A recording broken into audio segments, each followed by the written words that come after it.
welcome back to another episode of Sip, Spark, and Share the podcast. I'm Alexandra. And I'm Sarai. And together we're going to walk you through today's episode of Self-Esteem. Yes, so get ready for a self-esteem boost. Let's jump right into it.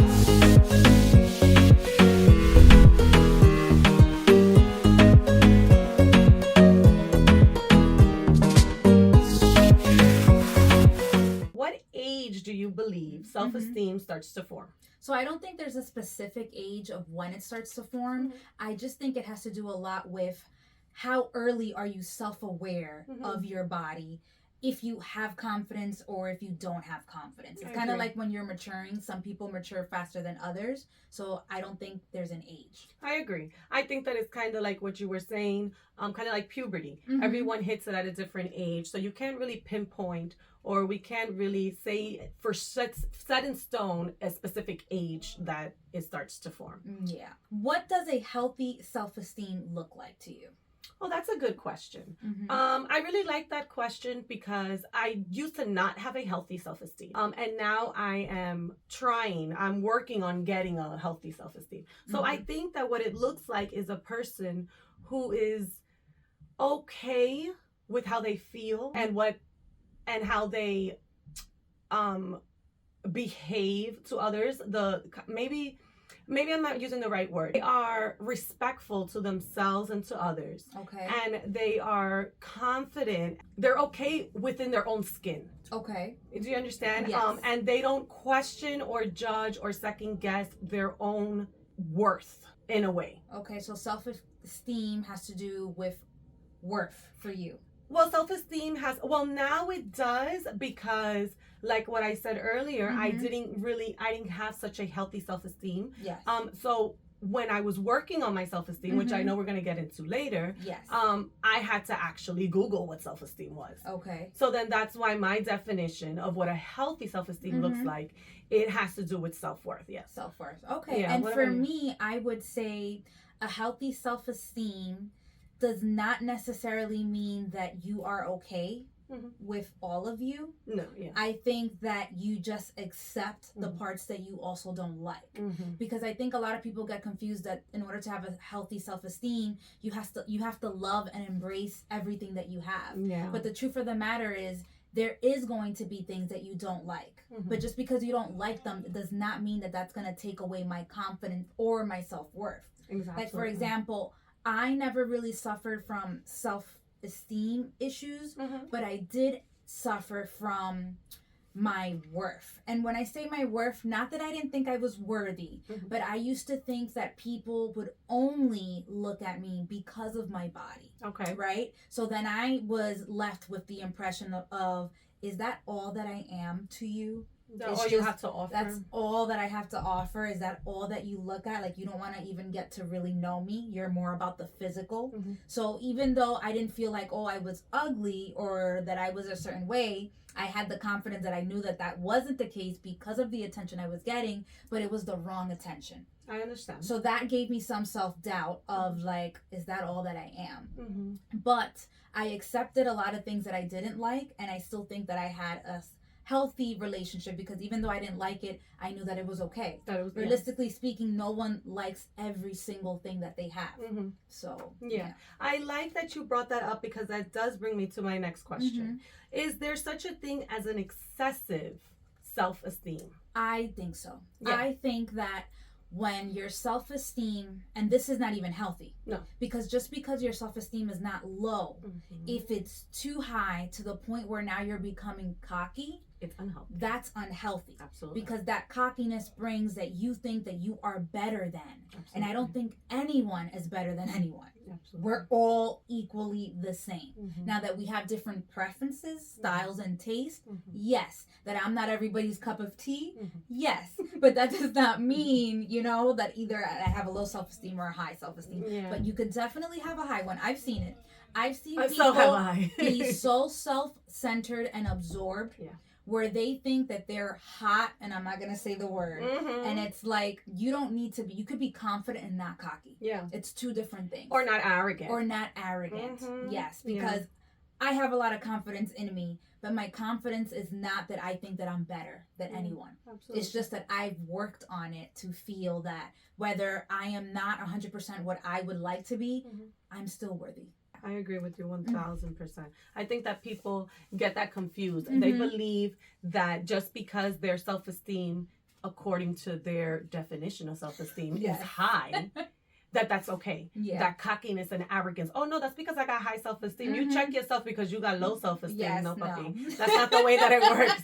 That's not the way, or mommy, or whatever. Yes. That's not the way that it works. You're unhealthy. You got an unhealthy definition or view or whatever it is that you think you got on self-esteem. There just needs to be balance. Exactly. In life, you need balance in everything. Yeah. Even in the way that you carry yourself, the way that you look, balance. So does self-esteem affect our decision-making process? I believe 100%. I believe it. I think that it does because if you have a high or a low self-esteem, a healthy or an unhealthy self-esteem, it's gonna affect everything that you do. If you look at life in a negative, if you look at anything negatively, then obviously you're gonna make poor decisions. You're gonna make impulsive decisions, or you're just not gonna make the best adequate decisions for you at that time. If you look at life in a positive way, and if you have this healthy self-esteem, I was gonna say normal, but that's not the correct word. If you have a healthy self-esteem, then you're gonna make more positive. You're gonna be more positive. You're not gonna have doubt in any decision that you make. You're gonna be positive, and you're gonna be assertive, and you're gonna know with confidence that you're making the correct decision and making the correct move. Yeah, and I will say though, a lot of people are good at faking it though. I will tell you that. There are some people that, and I don't even know if they're aware of it, where they can fake their self-esteem to be okay, but deep down they really feel that it's not. So they're still making poor decisions. But that all comes crashing down. Yes. You can only fake it so much, and then all of a sudden. But that's where I think the cockiness comes in. So a person who has a self-esteem that is excessive, right? Who thinks that they have everything under control, they're fine. When you are overly doing something, that's also a sign that there underlyingly you do feel a lack, that the fact that you have to put on a show that's true, to make it seem like it's okay. I didn't think about it like that. That is I have true. Noticed that. That's true. I have a question for you. How do you feel when you look at yourself in the mirror? Well, the way that I feel now. Currently. Okay, so right now, currently, I actually feel good in the mirror. Okay. Because I was able to embrace all the flaws that I was not okay with. Okay. And I have many. Like I have. You have many flaws? I have many that to me. Because like I said, somebody else may look at me and be like, what flaws are you talking about? But the ones that I struggled with, I'm okay with now. Like I actually look at it and I smile and I'm just like, that's beautiful. Like the fact that you got that there came, like I like to pinpoint. I feel like bodies have stories. And if you start looking at them as stories, you can start telling the most beautiful story. So all my salila got a story. Of course it does. Okay. It comes with something. It does. And sometimes pain can transform to something beautiful. So that's how I look at it now, which back then, that's what I was going to ask Number one, you. I couldn't even look at it. So it's improved. 1,000%. Okay. Like before, I could not look at it. Yeah. It bothered me.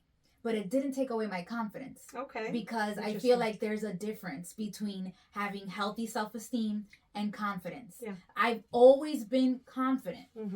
I've always been confident. But my self-esteem has changed little by little, but my confidence has never gone away. Okay. So it's a tricky fine line because I know people think that self-esteem has to do with confidence, and it really doesn't. It's two separate things. It is. I actually wrote down, so like what I said earlier at the beginning of this episode, I struggled with my self-esteem a while back, and I just recently started to love myself and accept myself and respect myself and all of that good stuff that comes with it.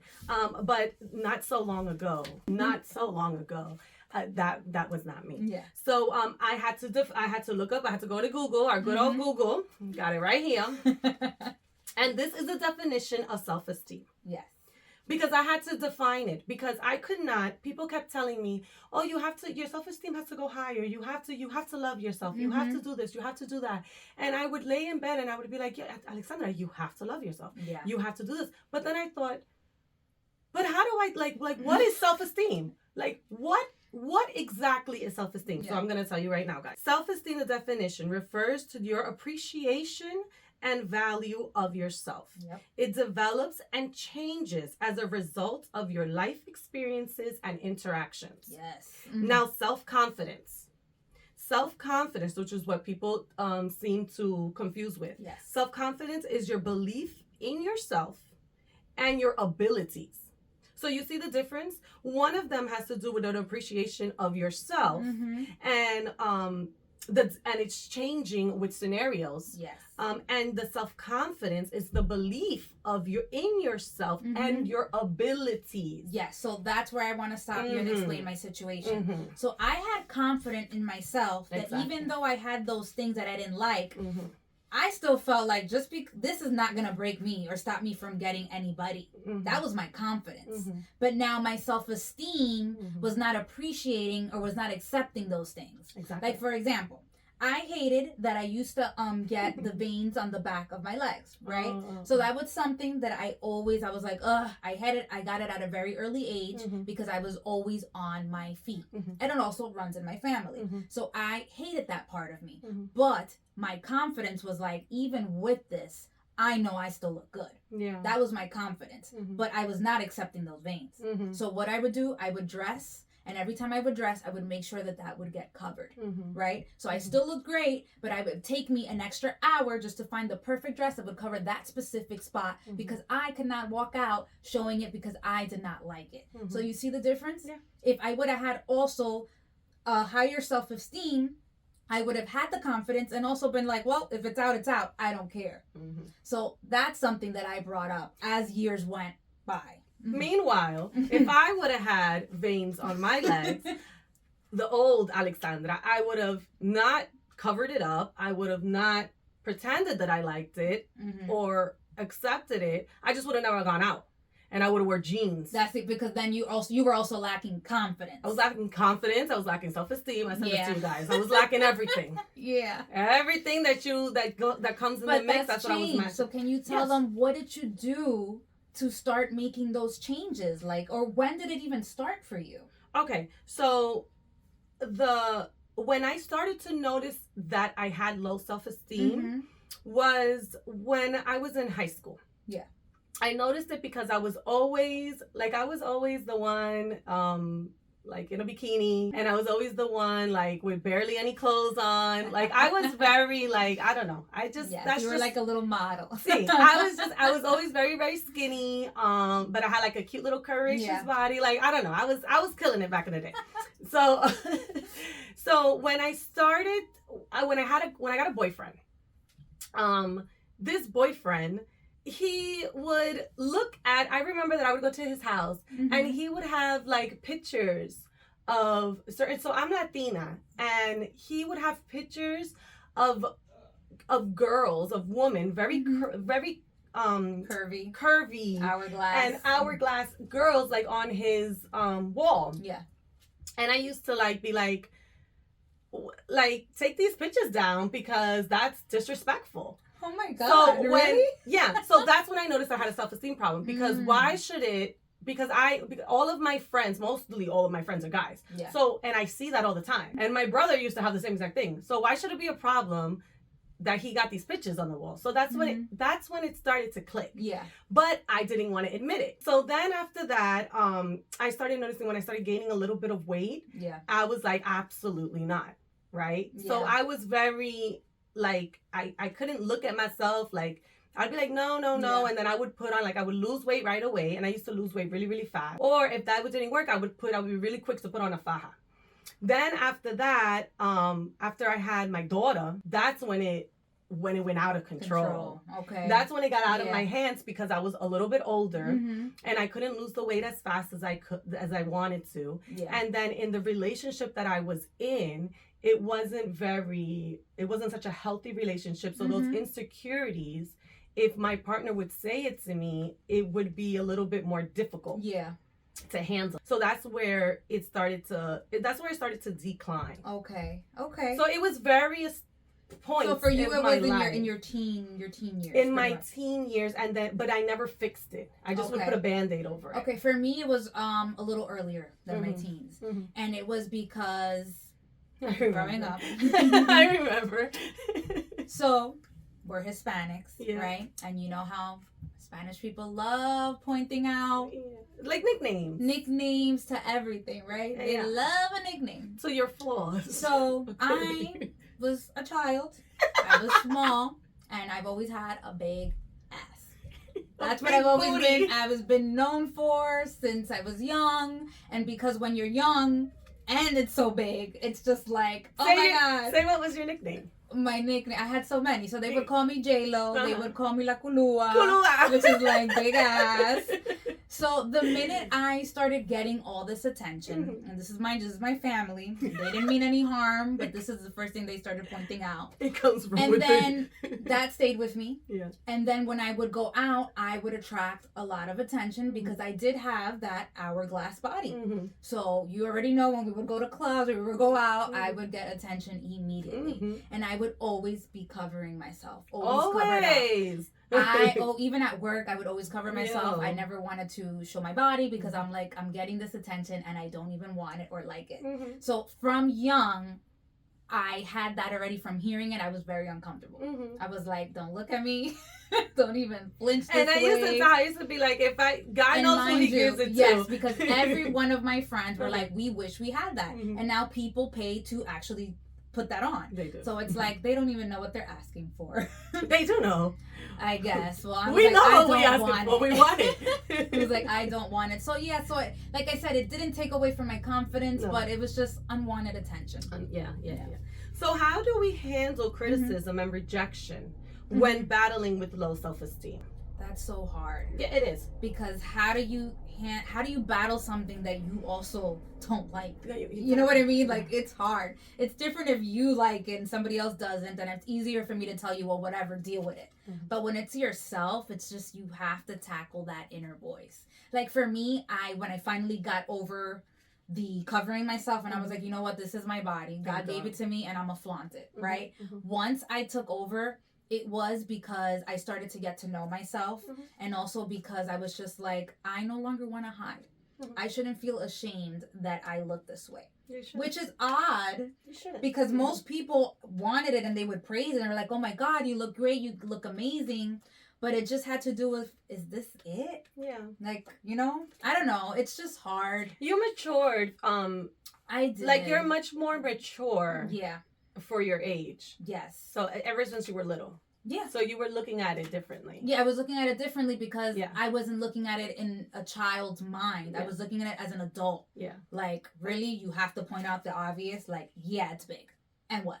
So it just got annoying. Yeah. It got really annoying. It is annoying. I remember that when I was younger, so I have an uncle, right? And I'm telling you that, if I know where this is going. You know, if people knew how much these little nicknames hurt people's feelings. Yes. I don't know if they would continue to do it. Let me tell you something. They used to call me, so I got big feet, right? I got big feet. So they used to call me. I had an uncle that started this joy, and he used to call me Patayola. So patayola in English, and it's not even nice in Spanish. So I don't even know why he thought it was nice. But in English, it's both feet. It's both feet. Both feet. Yeah. Both feet. This is my family. This is my uncle. He used to call me both feet. Oh my God. So I couldn't. There was a point that I didn't wear sandals. I wouldn't wear sandals. Yeah. And I wouldn't go into the store. Do you remember? I used to go into the store and I used to send people to get my size. Yep, that was bad. You know how long it took me to wear sandals? No, I'm not even joking. You know, I don't even want to talk about it so much because I might cry. Oh my God. You know, we're laughing now because it's like, wow. That's ridiculous. That now is. I go into a store and I say my size. And I get aggravated because now they never have my size. Yeah. And then people used to tell me, like, oh, no, because models have big feet. I used to tell you that all the time. I was like, I wish I had your height because I'm so short. Like, we're like different in height. And it's crazy because it's like what you wanted what I had, and I wanted what you had. Well, they wasn't calling you Oliva. They was calling me Oliva Pateyola. That's Oliva is olive oil from Popeye. From Popeye. That's so skinny. Mean to me. Don't laugh at my nicknames. They were so sorry. mean. They were so mean to me. I see why it was funny. No, hear me out. I see why it was funny, but it was so inappropriate because we're not getting the joke. No, we're young. I was young. And we're just like, what's wrong with us? So hopefully if you had an uncle, an aunt, or a family member, or even a friend that took the time to poke fun at you, hopefully you could let it like bypass you or understand that the reason why they're pointing it out is because they have a lot of insecurities as well. Let's not forget that. People that are quick to make jokes is because they already feel something about themselves, but it's just easier to point it out at somebody else. And most of the time it could be harmless because like it is a cultural thing for us. It really is. But we need to shine light that if you are still doing that, it does affect your kids because when they grow up, unconsciously, because I didn't know it was that. I found out that I had that now. Like now. Not even when I was growing up. No, So it's like, please stop. Yeah, please stop. This is a public service announcement. Please stop with the nicknames, the unwanted. They sound cute when you're little, but when they follow up with you or still stick to you when you're an adult, it's not cute. It's not. I think sometimes that people like they don't. It's lighthearted fun, but you know it gives you trauma. So how do we begin to show compassion and empathy? Oh, great question. Towards ourselves when we have low self-esteem? Okay, so I'm gonna go back to me, of course. I remember that what I started doing was I started looking in the mirror. Like what we said earlier, and it took me a while to look at myself. I would break down, but I started to put like little post-it notes around the mirror. To remind myself or kind of like change my language in my head, change what I used to hear and what I used to think of myself. Change that and say it out loud. So I used to do that because I was really bad. There was a point that I even had garbage bags and sabanas over the mirrors because I couldn't look at myself. Another thing that we can do, I believe, is just give compliment. Like, you know how nice it would be to just give like a nice little cute little compliment to anybody about anything, like any tiny little thing. I think that can boost people because you never know how that person is feeling really, really, really on the inside. Because I'm sure that Sarai didn't know when I was like really, really, really feeling horrible. She didn't know that I was home covering my. I didn't know. No, like she didn't know it was that bad. Like, I didn't know it was to that degree. Exactly. Like I really had no clue. No, if I did, I would have went in there. And done something. Yeah, she didn't know that it was that bad, but it was also because of shame, because that comes with shame too. And I was. And I knew how to fake it. To an extent. I mean, for me, what helped me. This is me specifically with my self-worth. Was that I realized I had to give it to myself. First of all, I had to find out, why do I even feel this way? Okay. And I realized that it had to do with, how can I say this? It wasn't my childhood, but in my teen years, I've gone through certain situations that led me to feel used. Okay. Right? So I had to pinpoint what it was, go back in time, and then address it. Number one, address it, accept it, and then that's what helped me gain it back. So it's kind of like I had to gain back control of what took it from me. So that's what happened for me. Now, in order for me to have empathy and compassion for other people, what I do is I just practice whenever I see somebody, let's say if it's at work, and I see something that I like of them, I'm very quick to point it out. You know me. I'll be the first one to be like, oh my God, I love your nails. Oh, you look great. But I mean it. Yeah. Right? Just how if somebody walks through the door and I'll also be like, what the hell are you wearing? Because you know I'm that type of girl too. I'm just honest. Yeah. I'll let you know if you look good and I let you know what doesn't work. Mm-hmm. And I'm the friend that will not let you walk out the door if I think you do not look right. Yeah, that's true. So I think honesty. Mm-hmm. Like if somebody looks good and you see it and you think that they do, why keep it to yourself? Yeah. Why? Why gotta be a hater? Exactly. Why not share it and make them feel even better? Exactly. Because you don't know if they were feeling good anyways. Exactly. So I do say if you see something that you like, share it. Why not? Share it because we all want extra smiles on our face. I love it when somebody compliments me. Mm-hmm. Before, I had such a hard time receiving compliments. Really? But because remember, it has to do with what do you want? Yeah. Great, thank you. I already know that. And it's not me being cocky, but it's like I already know it's because of something else. But now I'm like, no, you're in your head. You are. You're in. They actually do mean it. Yeah. And if they didn't, you'll know with the second intention, not the first. So relax. Take it easy. And I'm like, all right. And now I accept it, and I love giving it too. I love giving a compliment. Me too. I do. How can you help someone or help yourself build a healthy self-esteem? How can I help myself build one? Yeah. Looking in the mirror. That's number one. Yeah. Look at yourself. Mm-hmm. Look at yourself. Pinpoint everything that you don't like, but also the things that you do like. Balance it out. And then the things that you don't like, start asking yourself, but does that take away from me? Yeah. Does it really take away? And then luckily, nowadays, there's also surgery, which I am not against. If you want to enhance yourself to feel better, do it. But just know that because you enhance something, and if you don't fix yourself internally, you're going to have the same exact issue. So if you were a person who were suffering like, oh, I want, let's say, just bigger boobs because I'll feel better, but you get them on and then you're getting unwanted attention maybe, or you still feel the same. Cosmetically, this is not going to improve your self-esteem. Yeah, physical. It doesn't fix it's self-esteem. Not gonna fix self-esteem. Yeah, it really isn't. It'll give you a booster, but it's like a kind of temporary if you don't get to the root of the problem. It's a Band-Aid. Yeah. So I do say give yourself, good compliments, like you said.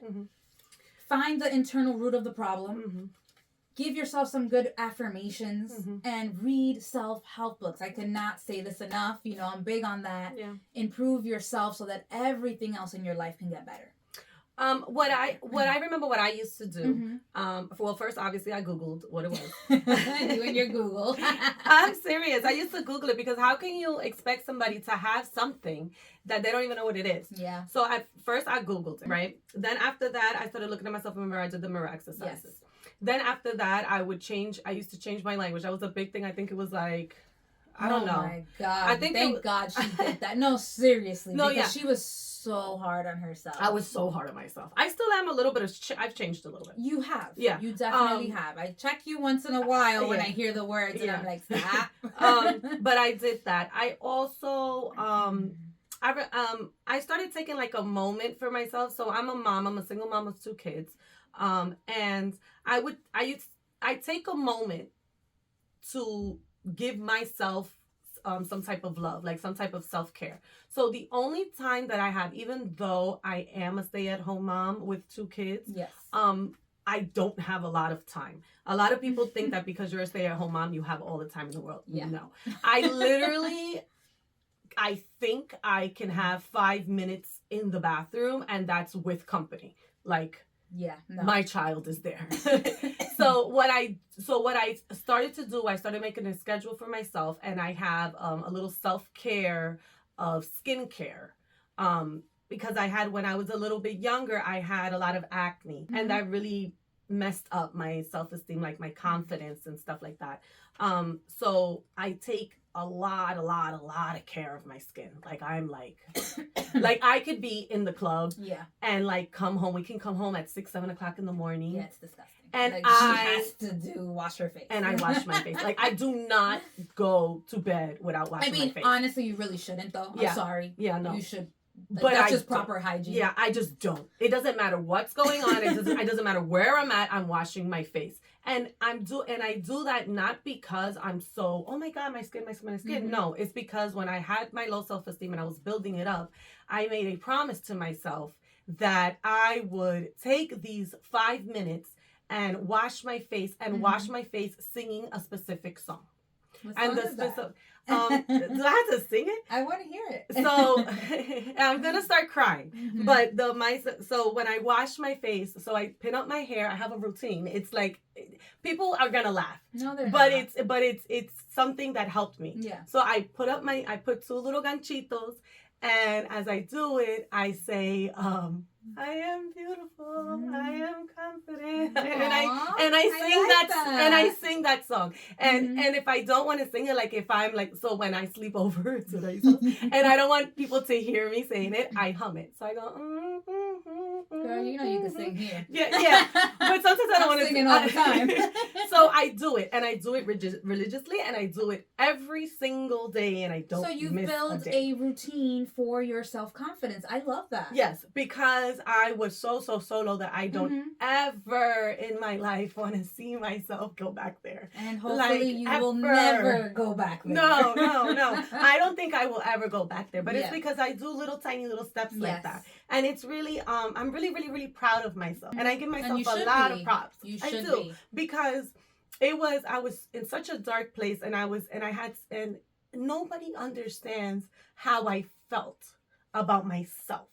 Like nobody knows how dark I was. Because you've never expressed it. Yeah. So you see why it's important to talk to someone, because sometimes we're drowning by ourselves unnecessarily. Yeah. Like when you could have probably spoken to me sooner, and I could have told you all the things that I did, and you could have gotten, you know what I mean? It's just we talking. said we were gonna have tissues here. I know. I'm sorry. I'm gonna owe you the tissues.